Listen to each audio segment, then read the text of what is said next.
3 million pages. 6 million more still hidden. A law passed 427 to 1, one of the most lopsided votes in the history of Congress, to force the government to tell the truth. And still, in the summer of 2026, federal judges are ordering the Justice Department back to court, demanding to know, what, exactly, are they still not telling us? This is not a conspiracy theory. This is the public record. This is the story of Jeffrey Epstein. Not the myth, not the meme, but the documented, court-verified, congressionally investigated reality. What we know, what we don't, and why, nearly 7 years after his death, this case still won't stay buried. Who was Jeffrey Epstein? To understand why this story refuses to die, you have to understand how much power one man was able to accumulate and how long the warning signs were ignored. Jeffrey Epstein built a fortune as a money manager to some of the wealthiest people in America, cultivating relationships with presidents, princes, scientists, and celebrities. That access is precisely what makes this case different from an ordinary criminal file. Epstein didn't operate in the shadows. He operated at galas, on private jets, inside the world's most exclusive rooms. In 2005, Palm Beach police opened an investigation into Epstein after a parent reported that he had abused her daughter, an inquiry that would eventually uncover dozens of underage victims. What followed was one of the most criticized plea deals in American legal history. In 2008, facing potential federal charges, Epstein instead pleaded guilty to 2 Florida state charges, soliciting prostitution and soliciting prostitution from a minor. He served just 13 months, much of it on work release, leaving his jail cell for hours at a time. The federal prosecutor who approved that deal, Alexander Acosta, would go on to become U.S. Labor Secretary under President Trump a decade later. The story might have ended there, if not for the Miami Herald. In November 2018, investigative reporter Julie K. Brown published a year-long investigation that re-examined Acosta's role in that plea deal and gave voice, for the first time at scale, to Epstein's victims. Her reporting is widely credited with reopening the case that had gone cold for a decade. That reporting lit a fuse, and less than a year later, it would detonate, with federal agents at Epstein's door and a story that would end in a jail cell in Lower Manhattan. What happened next changed everything, and raised questions federal investigators still haven't fully answered. On July 6, 2019, Epstein was arrested on new federal sex trafficking charges out of New York, prosecutors there concluding they were not bound by the earlier Florida non-prosecution agreement. Days later, Acosta resigned as labor secretary. 1 month later, on August 10, 2019, Epstein was found dead in his cell at the Metropolitan Correctional Center in Manhattan. The medical examiner ruled it a suicide by hanging. Almost immediately, the circumstances fueled suspicion. Epstein was taken off suicide watch just days before his death. Jail staff failed to conduct required checks. Cameras outside his cell reportedly malfunctioned. 2 federal correctional officers were later charged with falsifying records, charges that were ultimately resolved through a deferred prosecution agreement, not a trial. It's important to be precise here, because this is where fact and speculation have blurred for years.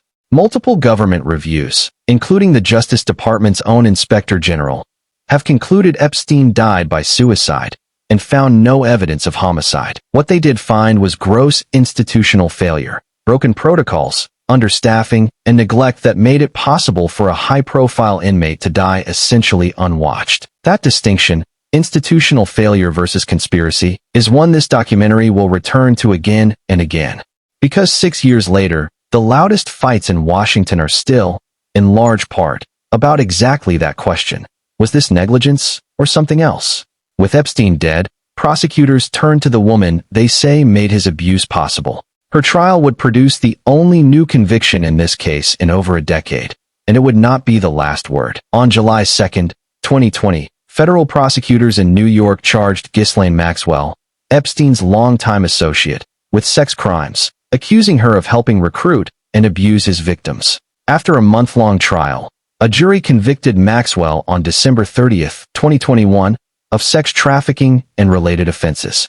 She was sentenced on June 28, 2022, to 20 years in federal prison, a sentence she is still serving. To date, Maxwell remains the only person convicted in the United States in connection with Epstein's trafficking network. No client, associate, or enabler beyond her has faced criminal charges, a fact that sits at the center of nearly every controversy that follows. For years, that single fact has fueled a simple, powerful question that cuts across the political spectrum. If Epstein didn't act alone, and prosecutors themselves have said hundreds, even over 1,000, victims were harmed, where is everyone else? That question would sit mostly dormant for years. Then, in the summer of 2025, a new administration made a promise it could not keep quietly, and the fallout would consume Washington for the rest of the year. When Donald Trump returned to the presidency in January 2025, his administration inherited a case that had never stopped generating public suspicion.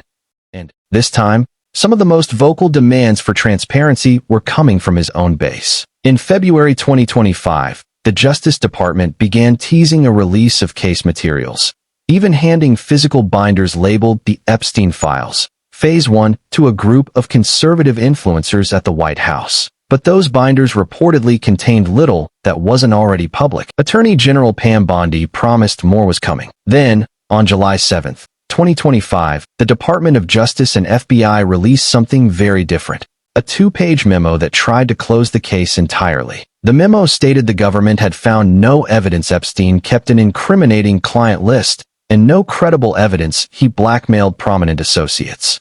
It said investigators found no evidence that could support opening a case against any uncharged third party, and reaffirmed that Epstein died by suicide, citing an FBI review of jail footage that it said showed no one entering his cell tier overnight. The memo also disclosed that Epstein had more than 1,000 victims. The backlash was immediate, and it came overwhelmingly from the political right, from voices who had spent years amplifying the idea that incriminating files existed. FBI Director Kash Patel and Deputy Director Dan Bongino, both of whom had previously questioned the official account of Epstein's death before taking their posts, now found themselves defending it and facing backlash from the same online communities that had once cheered them on. Attorney General Bondi herself faced scrutiny after resurfaced comments in which she'd suggested a client list was sitting on her desk for review, a claim the memo now directly contradicted. The White House said her earlier remarks referred broadly to all of the paperwork, not a literal list. Critics weren't satisfied. What started as an attempt to close the book instead reopened it, louder than ever. Within weeks, a new piece of the story would surface. A letter, a birthday album, and a lawsuit that would pull the sitting president directly into the center of the controversy. In 2003, friends and associates of Jeffrey Epstein assembled a 3-volume leather-bound album for his 50th birthday, titled The First 50 Years. It was compiled by Ghislaine Maxwell, who solicited drawings, photos, and personal notes from Epstein's circle. In July 2025, the Wall Street Journal reported that the album included a sexually suggestive letter bearing Donald Trump's name, framed by a hand-drawn outline of a nude woman, ending with the line, "Happy birthday, and may every day be another wonderful secret." Trump denied writing it, calling the report false, malicious, and defamatory, and filed a defamation lawsuit against the Wall Street Journal and its parent company, Dow Jones, seeking $10 billion in damages. Dow Jones said it stood fully behind its reporting. That lawsuit did not survive contact with the courts. In April 2026, a federal judge dismissed Trump's case against the Journal, ruling that he had not plausibly alleged the paper published its story with actual malice, the legal standard a public figure must clear to win a defamation claim in the United States. It's worth pausing on what this does, and doesn't, prove. A dismissal on the actual malice standard is a statement about the newspaper's reporting conduct, not a court ruling on whether Trump actually wrote the letter. That underlying factual question was never resolved at trial. And separately, the New York Times reported it had reviewed a contributor list for the album that included Trump's name, while Maxwell herself told the DOJ in 2025 that she did not remember what, if anything, Trump had contributed. Trump has separately, and Trump consistently maintained, he ended his friendship with Epstein years before Epstein's 2008 conviction. A claim he has repeated for years, and that is not, on its own, in dispute. The letter was a spark, but the real fire was still to come, in the halls of Congress, where a bipartisan revolt was about to force the government's hand in a way almost no one predicted. By the summer of 2025, an unlikely pair had emerged as the face of the transparency push. Kentucky Republican Thomas Massie and California Democrat Ro Khanna. In July 2025, the two introduced bipartisan legislation compelling the Justice Department to release its Epstein files, with exceptions built in to protect victims' identities. House leadership resisted. Speaker Mike Johnson sent the chamber home for an early August recess, a move critics saw as an attempt to let the pressure cool. It didn't cool. Lawmakers used a discharge petition, a rarely successful procedural tool that forces a floor vote over leadership's objection, and by November, they had the signatures they needed. On November 18, 2025, the House passed the Epstein Files Transparency Act by a staggering 427-1. The lone dissenting vote came from Louisiana Republican Clay Higgins, who argued the bill abandons 250 years of criminal justice procedure and could endanger witnesses. The Senate passed it unanimously within hours. Just days earlier, Trump had dropped his opposition to the bill entirely, saying, "We have nothing to hide," clearing the way for Republican members who had been reluctant to break with him. The law required the Attorney General to release all unclassified Epstein and Maxwell-related records within 30 days, including flight logs, and a specific, unredacted list of any government officials or politically exposed persons named in the files. For the first time, transparency wasn't a promise from an administration, it was federal law, with a deadline. But laws and compliance are two very different things. What happened when that deadline actually arrived would spark the fight still playing out in federal court today. The law set a deadline of December 19, 2025. That deadline passed with no release. It wasn't until January 30, 2026, more than a month later, that the Department of Justice finally began publishing documents. In total, the DOJ said it had identified 6 million pages of evidence. As of that release, it had published roughly 3.5 million, including some 180,000 images and 2,000 videos, organized into 12 data sets covering FBI interview summaries, financial records, flight logs, and evidence seized from Epstein's properties. It was, by any measure, one of the largest single disclosures of federal investigative material in modern history. It was also, almost immediately, controversial, for two very different reasons. First, survivors and their advocates said the redactions had been botched, that victims' names and identifying details appeared unredacted in places, even as the men accused of enabling Epstein remained shielded. A joint survivor statement called it outrageous, saying the release exposes survivors while protecting the powerful. Second, oversight lawmakers said the DOJ was withholding roughly half of what it had. Congressional Democrats, and eventually a growing number of Republicans, argued the department was not complying with a law it claimed to have fully satisfied. The files that were released did include mentions of prominent figures, among them President Trump, former President Bill Clinton, and Elon Musk. It is critical to state clearly, being named or mentioned in these files is not evidence of wrongdoing, and none of these individuals have been charged with any crime connected to Epstein's abuse. Being in Epstein's orbit as a business contact, a philanthropic donor, or simply a fellow traveler in elite social circles is not, in itself, illegal. That distinction matters enormously, and it's one many corners of the internet have not always respected. This documentary will not print a name as an accusation. Where individuals appear in the files, will tell you only what has actually been confirmed about their appearance, nothing more. The DOJ said the release satisfied the law. A federal judge would soon disagree and order the department back into the files, under oath, to explain exactly what it was still hiding. This is where the story stops being history and becomes news happening in real time. Independent journalist Katie Fang sued Acting Attorney General Todd Blanche, arguing the department had failed to comply with the Transparency Act by improperly withholding and redacting material, including, she alleged, the names of senders and recipients in at least 8 email exchanges connected to the case. U.S. District Judge Emmett Sullivan sided with her, ordering the DOJ to release more unredacted material by July 2, 2026, pointing out that the department had already blown its legal deadline by more than 6 months. The department said it would appeal, with a spokesperson arguing the judge's order would improperly force the release of victims' names, who, as the department has always explained, sadly became co-conspirators. By early July, the Justice Department filed court papers defending its decision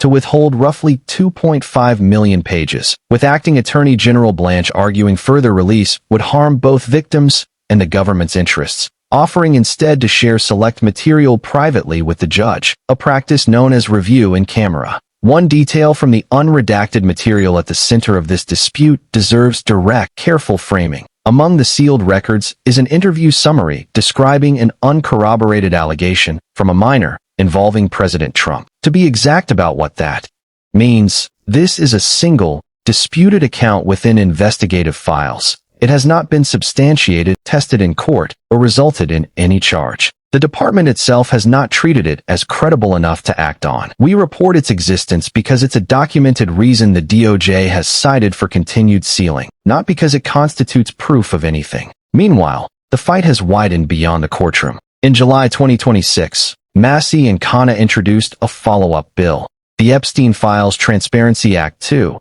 that would give survivors, members of Congress, and state attorneys general the legal standing to sue the DOJ directly for noncompliance. A White House spokeswoman responded that Trump has been totally exonerated on anything relating to Epstein, pointing to the volume of documents already released and the administration's cooperation with the process. Also this month, House Democrats opened a new line of inquiry altogether, examining whether Epstein may have acted as a foreign agent, and philanthropic institutions have been forced to answer their own questions after the Gates Foundation released a review of its ties to Epstein, finding no evidence he was paid by the foundation, even as Bill Gates has publicly called his own decision to meet with Epstein a grave error in judgment. None of this is settled. Not the court case, not the redactions, not the question of who else knew what and when. So where does that actually leave us? Let's separate what we know for certain from what remains, honestly, unresolved. Why has this story had so many second, third, and fourth lives?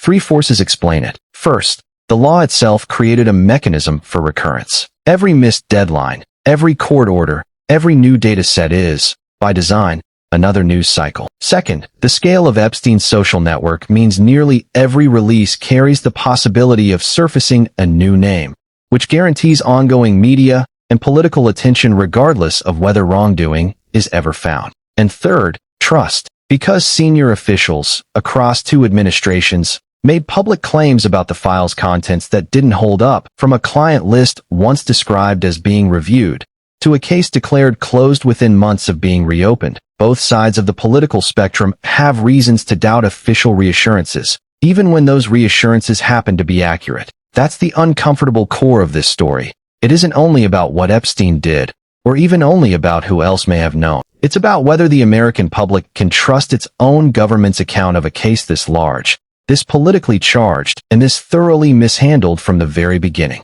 So, after everything, here's where things stand. What we know: Epstein pleaded guilty to state charges in 2008, was arrested on federal trafficking charges in 2019, died in custody, ruled a suicide by government examiners. Ghislaine Maxwell was convicted in 2021 and is serving 20 years, the only person criminally convicted in the U.S. in connection with this case. Congress passed the Epstein Files Transparency Act 427-1 in November 2025. The DOJ has released roughly 3.5 of an identified 6 million pages. Multiple prominent public figures appear in the files with no evidence, to date, of criminal wrongdoing. And a federal court fight over further unredacted release is ongoing as of this recording. And here's what remains genuinely, honestly unresolved: whether the DOJ's redactions were negligent or deliberate, whether the remaining 2.5 million pages contain material that changes the picture, or simply more of the same, whether any additional individual will ever face charges, and whether Congress's second transparency bill will actually force answers, or simply become one more front in a fight that,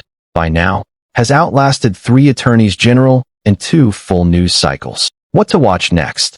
The outcome of the Fang versus Blanche appeal, whether the House Oversight Committee's foreign agent inquiry produces anything concrete, and whether the Second Transparency Act gains the same bipartisan momentum as the first. This is, by any definition, an open case, legally, politically, and in the court of public opinion. The files are public now, millions of pages of them. What's still missing isn't just documents. It's accountability, and that story isn't over. Thanks for watching. If you enjoyed this video, hit like, subscribe, and turn on the bell so you never miss the next story. See you in the next video.